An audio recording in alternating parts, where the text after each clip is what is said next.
बिस्मिल्लाहिर्रहमानिर्रहीम। Welcome to the coding physics. इस video में इलेक्ट्रोस्टैटिक फोर्स के टॉपिक को कम्प्लीटली कवर करेंगे एमडीकेट के लिए। इस टॉपिक से किस तरह के क्वेश्चंस आते हैं और कैसे टैकल करना है, ये सारी चीज़ें सीखेंगे।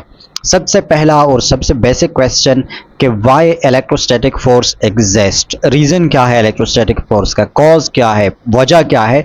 तो इसका वजह है चार्ज। जब दो चार्ज्ड बॉडीज होंगे तो उनके बिटवीन इलेक्ट्रोस्टैटिक फोर्स एग्जिस्ट करेगा। इलेक्ट्रोस्टैटिक फोर्स दो तरह के होता है। सबसे पहला है अट्रैक्टिव। ये अट्रैक्टिव भी हो सकता है। इलेक्ट्रोस्टैटिक फोर्स की वजह से दो बॉडीज एक दूसरे को अट्रैक्ट भी कर सकते हैं और रिपेल भी कर सकते हैं। तो ये रिपल्सिव भी हो सकता है और अट्रैक्टिव भी है। इसके बरक्स जो दीगर फोर्सेस है, gravitational force, strong nuclear force, वो सिर्फ अट्रैक्टिव है, रिपल्सिव नहीं है। जिसका मतलब है कि अगर दो बॉडीज एक दूसरे को अट्रैक्ट करें तो ज़रूरी नहीं है कि वो चार्ज्ड बॉडीज है। तो चार्ज के प्रेजेंस के लिए या इलेक्ट्रोस्टैटिक फोर्स के प्रेजेंस के लिए जो श्योर टेस्ट है, जो गारंटीड टेस्ट है, वो है रिपल्शन। अगर दो बॉडीज एक दूसरे को रिपेल करेंगे, इसका मतलब है कि लाजमी वो दोनों चार्ज बॉडीज होंगे, और चार्ज बॉडीज होंगे तो इलेक्ट्रोस्टैटिक फोर्स एग्जिस्ट करेगा। ये पहला कंसेप्ट। दूसरा क्वेश्चन वो है इलेक्ट्रोस्टैटिक फोर्स का मैग्नीट्यूड। तो मैग्नीट्यूड इसका आता है हमारे पास कूलम्स लॉ से, जो कि K(Q1 Q2 divided by R square. याद रखें, इलेक्ट्रोस्टैटिक फोर्स हमेशा दो चार्ज्ड बॉडीज के बिटवीन एग्जिस्ट करेगा। एक सिंगल चार्ज बॉडी है तो वो क्या कहते हैं, एक हाथ से चुटकी नहीं बचती या क्या पता नहीं, तो एक चार्ज बॉडी से काम नहीं चलेगा। दो होंगे और किसी डिस्टेंस r पर होंगे तो इलेक्ट्रोस्टैटिक फोर्स एग्जिस्ट करेगा। अब अगर दो चार्ज्ड बॉडीज इनफाइनाइट डिस्टेंस पर एक दूसरे से दूर है तो फिर इसके between electrostatic force equal to 0 होगा। ठीक है, क्योंकि अगर r को हम इनफाइनाइट करेंगे तो f की वैल्यू 0 हो जाएगी। स्टार्ट करते हैं इस फॉर्मूला में k से। ये जो k है ये इलेक्ट्रोस्टैटिक कांस्टेंट है और ये रिप्रेजेंट करता है मीडियम को, मीडियम के प्रॉपर्टीज को रिप्रेजेंट करता है। जिसका मतलब है कि electrostatic force is medium dependent force. ये मीडियम पर डिपेंड करता है। किसी मीडियम ए के अंदर अगर दो चार्ज्ड बॉडीज के बिटवीन एफ फोर्स एग्जिस्ट करता है तो same charged bodies medium B में सेम डिस्टेंस पर होंगे, लेकिन उनके बिटवीन जो इलेक्ट्रोस्टैटिक फोर्स होगा वो डिफरेंट होगा। ये दोनों फोर्सेस इक्वल नहीं होंगे। अगरचे दोनों चार्जेस इक्वल है, दोनों के बिटवीन डिस्टेंस इक्वल है, लेकिन मीडियम के चेंज करने से इलेक्ट्रोस्टैटिक फोर्स की वैल्यू चेंज होगी। के इक्वल होता है, के का फॉर्मूला है 1 divided by 4 pi epsilon not, जिसमें एप्सिलॉन नॉट वो परमिटिविटी ऑफ फ्री स्पेस के। और इसके लिए इंपॉर्टेंट चीज़ जो क्वेश्चंस में पूछा जाता है परमिटिविटी ऑफ फ्री स्पेस के लिए, वो एक तो इसकी वैल्यू याद रखें। इसकी वैल्यू है एप्सिलॉन नॉट की वैल्यू है 8.85 multiply by 10 to the power -12। एक तो ये वैल्यू बहुत इंपॉर्टेंट है। दूसरा क्वेश्चंस में इसका यूनिट पूछा जाता है। तो परमिटिविटी ऑफ फ्री स्पेस का यूनिट है कूलम स्क्वायर पर न्यूटन मीटर स्क्वायर। ये यूनिट भी याद रखें, ये भी आपसे एमसीक्यूज में पूछा जा सकता है। याद रखें, अगर वैक्यूम के अंदर दो चार्जेस के बिटवीन फोर्स आपको गिवन है कि फॉर एग्जांपल F है, इलेक्ट्रोस्टैटिक फोर्स है, ठीक है, और इन दो ऑब्जेक्ट्स को अब हम मीडियम में रखते हैं जिसका रिलेटिव परमिटिविटी गिवन है। Relative permittivity is the ratio of permittivity of that medium divide by permittivity of vacuum या परमिटिविटी ऑफ फ्री स्पेस या परमिटिविटी ऑफ एयर। एयर और वैक्यूम के लिए जो वैल्यूज होते हैं कांस्टेंट के, वो तकरीबन इक्वल होते हैं। तो मीडियम में फोर्स इक्वल होगा force in vacuum divided by relative permittivity. अब हम वैक्यूम वाले फोर्स को रिलेटिव परमिटिविटी से डिवाइड करेंगे तो हमें मीडियम के अंदर इलेक्ट्रोस्टैटिक फोर्स की वैल्यू मिल जाएगी। आपको कैलकुलेशंस की जरूरत नहीं है। ऐसा ना हो कि आप क्वेश्चन में ढूंढने लग जाए कि यहाँ पर चार्ज 1 की वैल्यू क्या है, चार्ज 2 की वैल्यू क्या है, डिस्टेंस कितना है, कोई जरूरत नहीं है। सिंपली वैक्यूम वाले फोर्स को रिलेटिव परमिटिविटी पर डिवाइड करें, आपको मीडियम के अंदर फोर्स मिल जाएगा। इस तरह के क्वेश्चंस पूछे जाते हैं। एक और इम्पोर्टेंट क्वेश्चन और इंटरेस्टिंग क्वेश्चन भी वो ये है कि रिलेटिव परमिटिविटी का यूनिट पूछा जाता है आपसे। What is the unit of relative permittivity, या which of the following represents the unit of relative permittivity.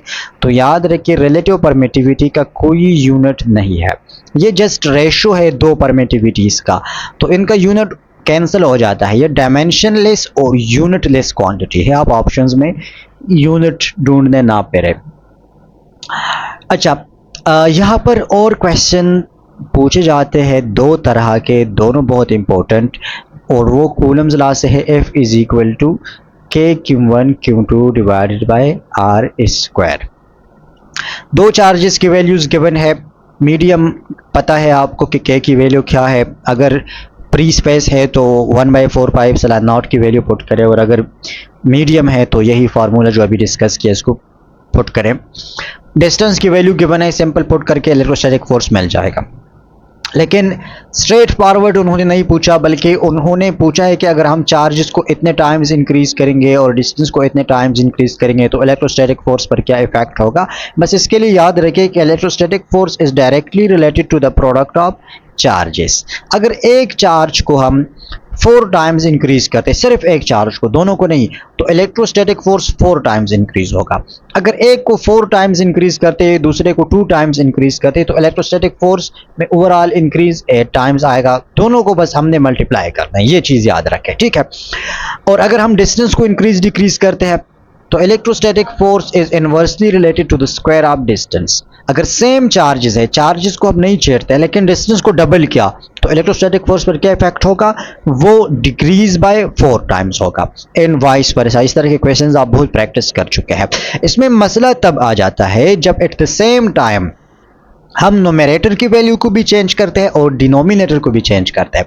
Eight the same time हम चार्जेस के प्रोडक्ट को भी चेंज करते हैं कि वो उसको हमने 2 टाइम्स कर दिया, और R की वैल्यू को भी डिफरेंट करते हैं।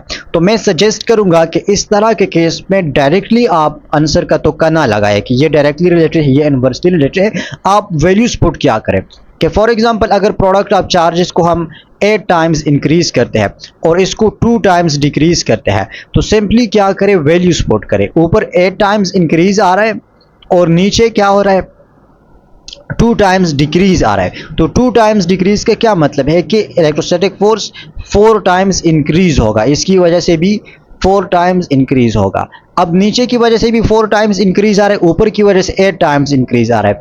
तो 4 टाइम्स इंक्रीज का मतलब 1/4 ये यहाँ पर मल्टीप्लाई होगा, ओवरऑल इंक्रीज 32 टाइम्स आएगा।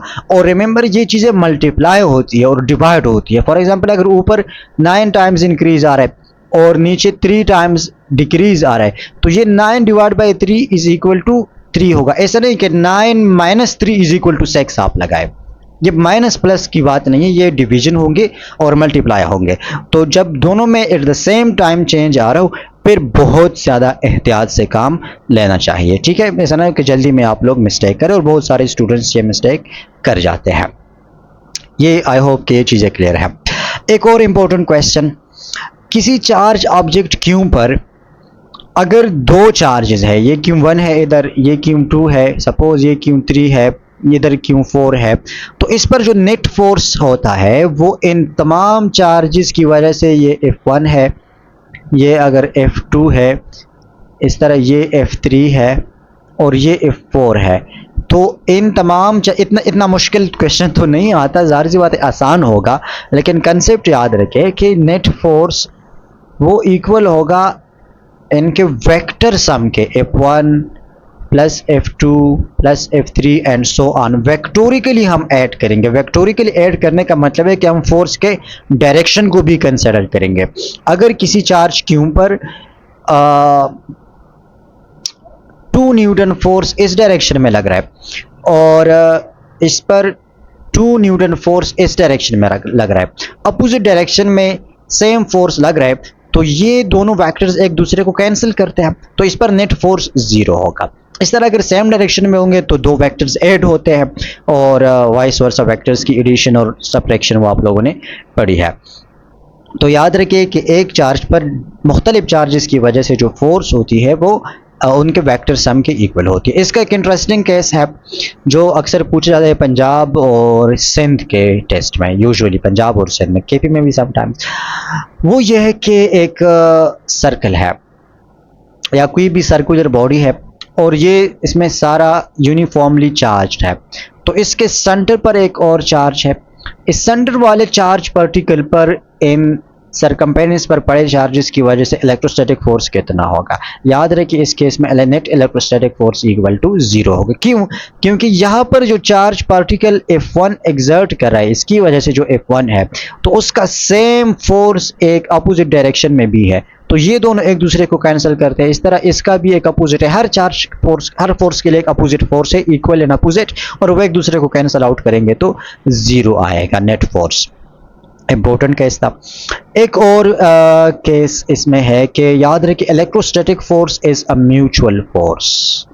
Q1 और Q2 दो चार्जेस है, तो जितना फोर्स Q1 Q2 पर एग्जर्ट करता है उतना फोर्स Q2 Q1 पर भी एग्जर्ट करेगा, चाहे इसकी वैल्यू 100 कूलम हो और ये 1 कूलम हो।